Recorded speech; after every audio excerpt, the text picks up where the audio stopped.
Hey, what's up, lightboltjoe here. Today we are going to start and discuss our Alien slash Predator film series, right? There are 12 films between both franchises and 2 films in the crossover event. 12 total, 10 plus 2. So we're going to do them in the order that they were theatrically released. Okay, so the first film comes out in 1979, Alien, directed by Ridley Scott, starring Sigourney Weaver and a slew of other people. Everyone knows of Sigourney Weaver. This is what launched her career. This is the first film where we had an action star as a female in 1979. So it was very big at that point.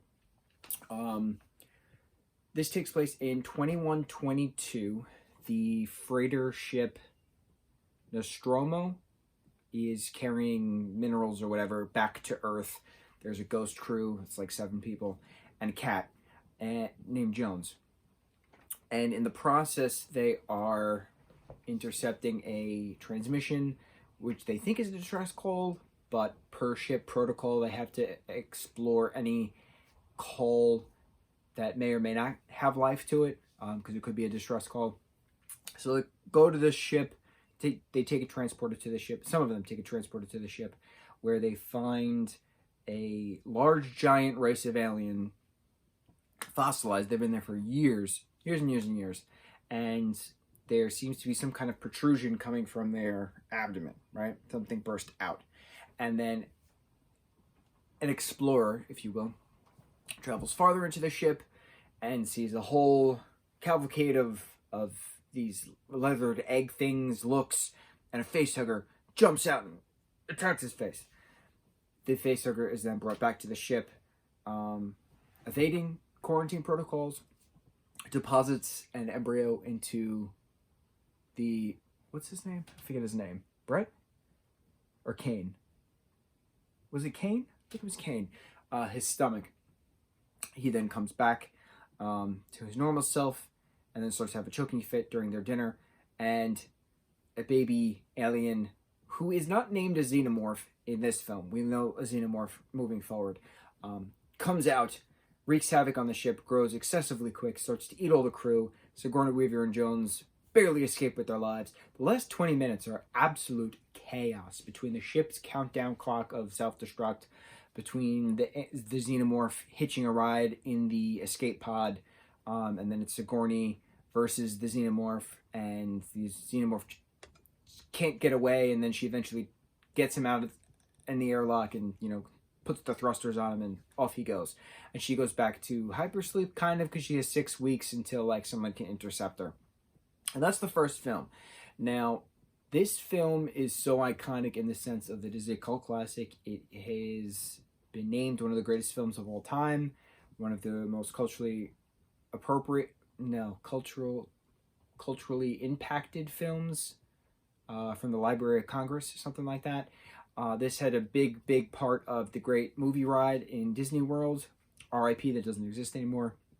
This actually had a high school drama department do a stage production of this, and I wish it was licensed so other schools in production could do it, because the little scenes we saw online were incredible, all over TikTok, all over Instagram, all over Facebook, and Sigourney jumped on it and was saying how happy she is to see it and how touched she is to see that, because this was 1979, so 89, 99, 09, 19, 2021, so we are on year 42 years ago, long time ago.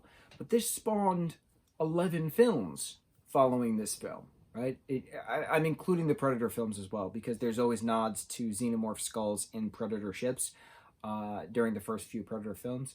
So this is just such an iconic sci-fi series that everybody has a memory with Alien. My family and I went to see the 40th anniversary showing of it in the theaters, and it was so cool because I never saw it, obviously, in the theaters. I wasn't alive in 1979.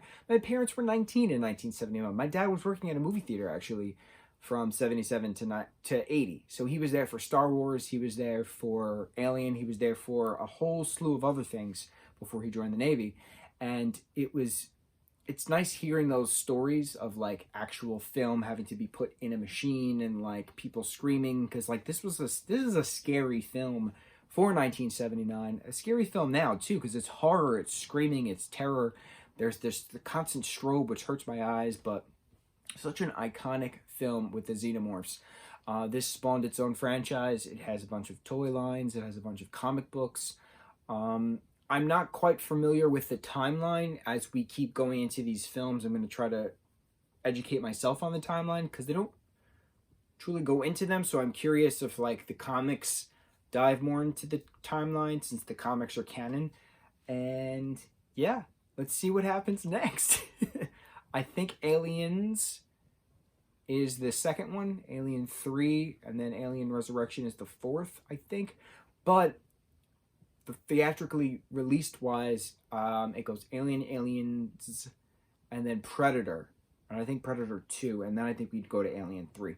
I gotta double check. I wrote everything down, but this came out May 25th, 1979, and we're recording on May 28th, 2021. So 42 years and 3 days later, here we are. I have no Alien merchandise on me. I have no toy accessible. I have no shirt. So it's going to be a long couple of reviews. Long 11 other reviews. I'm sure I'll have some things scattered in between. But I got a beautiful brand new Lego to play with. So I might as well build my Spider-Man Daily Bugle set, which is monstrous, over 3,000 pieces long, as I watch the Alien franchise and the Predator franchise. I'm so excited, and you should be too. Mucho mahalo.